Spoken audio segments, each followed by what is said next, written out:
In this video, we're going to be installing these hydraulic brakes on this Emoko C91 e-bike. It came with mechanical brakes, but I want better stopping power. So I found these. These are plug-and-play brakes, and they're already bled, so you just have to bolt them on. And it's nice because it comes with a plug-and-play motor cutoff switch. Alright, before we change the brakes on this Emoko C91, we're going to do a brake test with the mechanical brakes. I'm going to stop at the end of the driveway. I'm going to stay in mode 4 and see how long it takes for me to stop. And then I'll do it after installing the hydraulic brakes so that we have some quantifiable data to show that those brakes are better.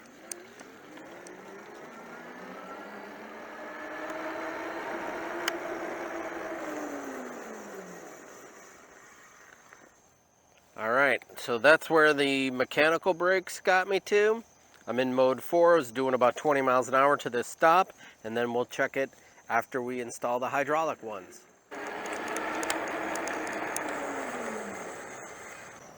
As you can tell, much shorter distance. Before I was up there, so it's about 10 feet shorter stopping distance with the hydraulic brakes. Alright, the first thing I'm going to do is remove the handle grip. This is probably the hardest thing.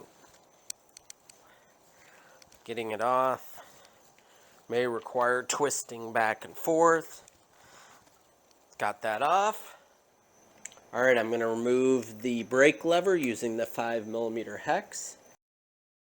And then this slides out. This is probably the hardest part of the job, is routing the new cables and cable wraps. Okay, and then here is the motor cutoff switch. So you'll disconnect that, and then the new motor cutoff switch plugs into that. Alright, to remove the old rear brake caliper, I'm going to use a 5mm hex.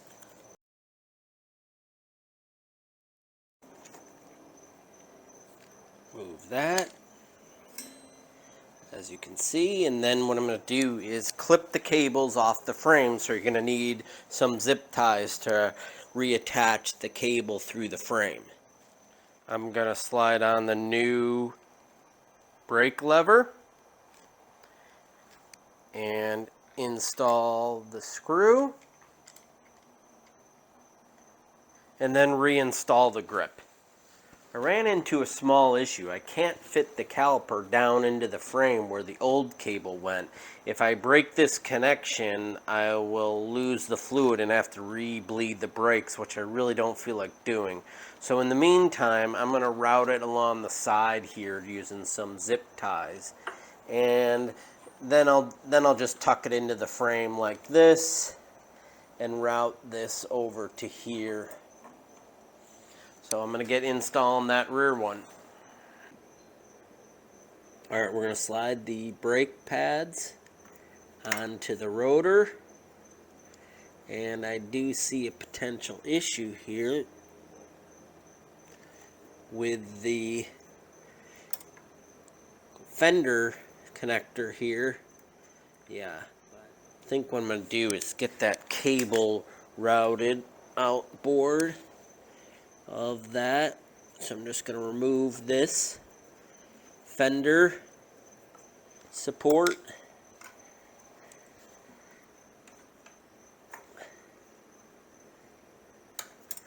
Tuck it like that.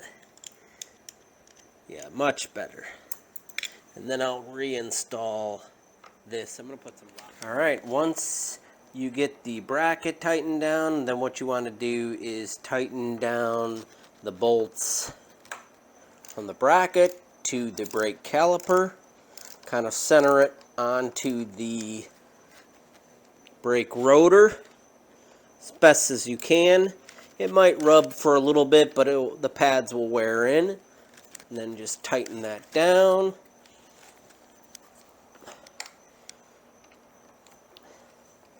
And there we have it. Now, I am going to work on this cabling here. I'm going to get it routed appropriately. Probably do something along this lines so that it doesn't rub, but I'm going to get that straightened out now. Alright, I got the rear brake routed. It doesn't look too bad.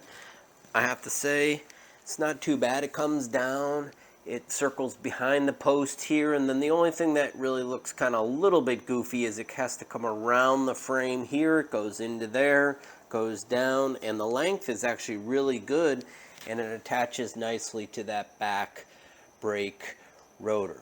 So it looks pretty good. I'm happy with that result. It's nice and tight compared to...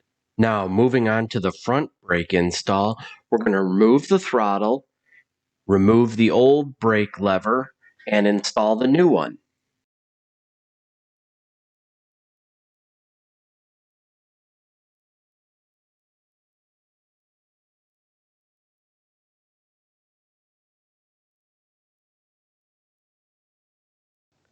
I had a little bit of a hard time installing the brake lever on this side of the handlebars. I had to add a little bit of soap and then pry the handlebar mount open a little bit so it would slide on.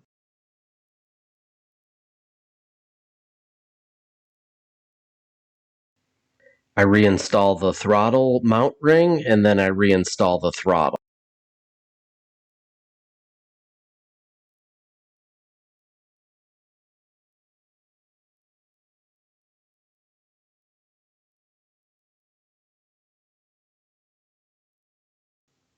Here I'm plugging in the motor kill switch cable.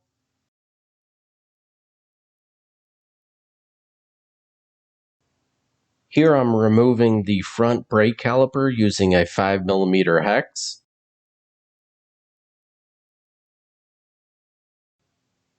Here I'm installing the new hydraulic brake caliper by removing the plastic clip, sliding the new caliper over the brake rotor, and then installing the screws and bolts.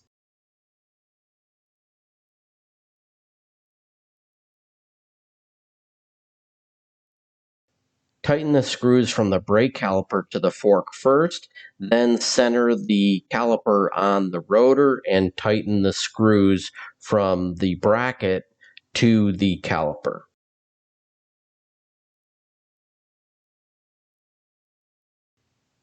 Once the brake caliper is secured to the bike, then secure all the brake cabling to the frame.